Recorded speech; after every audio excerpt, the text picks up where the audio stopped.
In the blink of an eye, the world can shift. A moment frozen, then it rips and limps. Time's a river flowing, never still. Each second's a whisper, a chance to fill.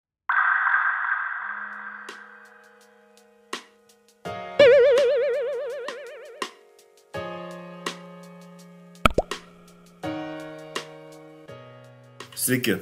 Atostogaujant Marmaryje, kelionių agentūroje Agora, įsigijome bilietus keltui į Rodo salą.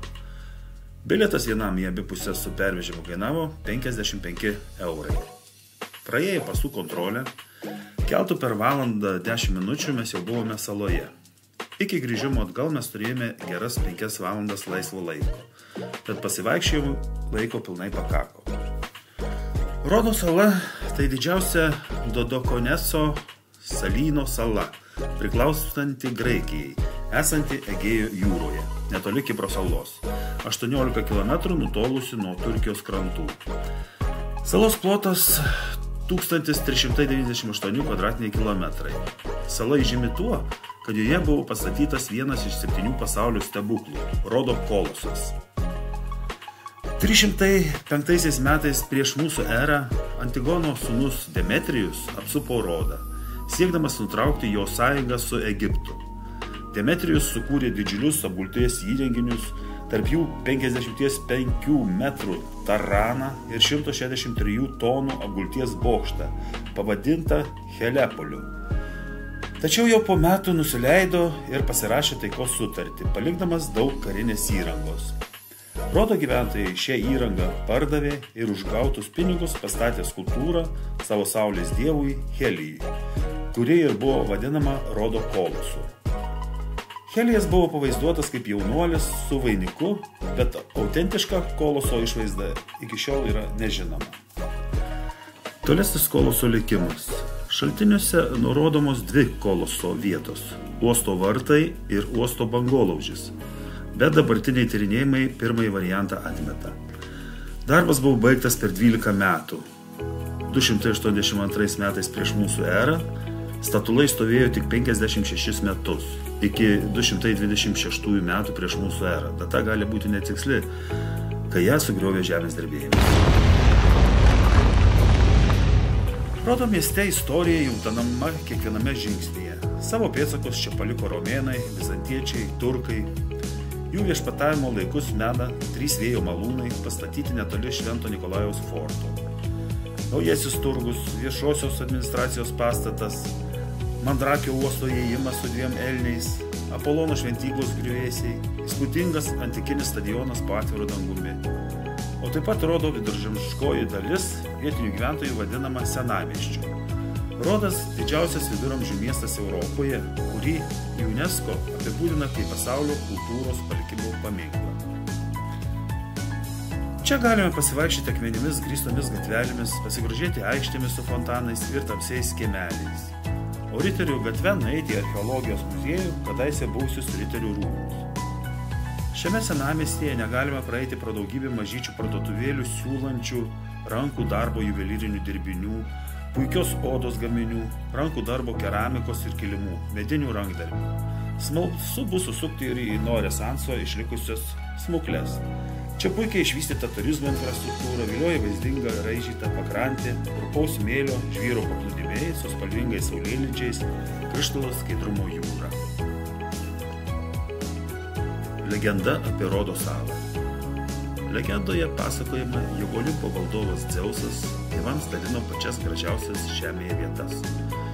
Tačiau saulės dievas Helijas buvo užsiėmęs žemės apšvietimo procesu ir dėl šios priežasties pavėlavo į žemės dalybas bei liko nieko negavęs.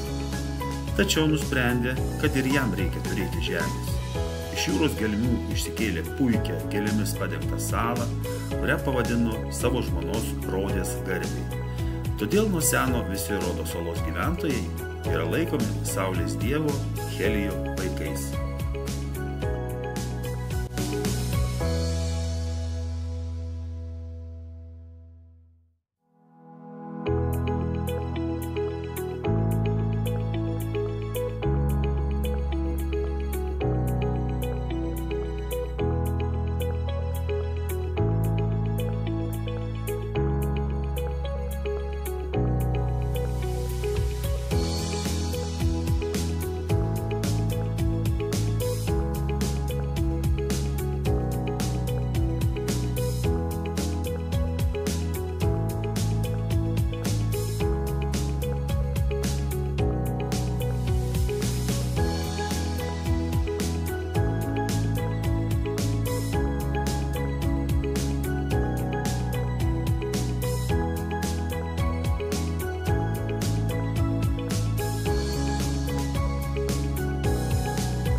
Cavalieri.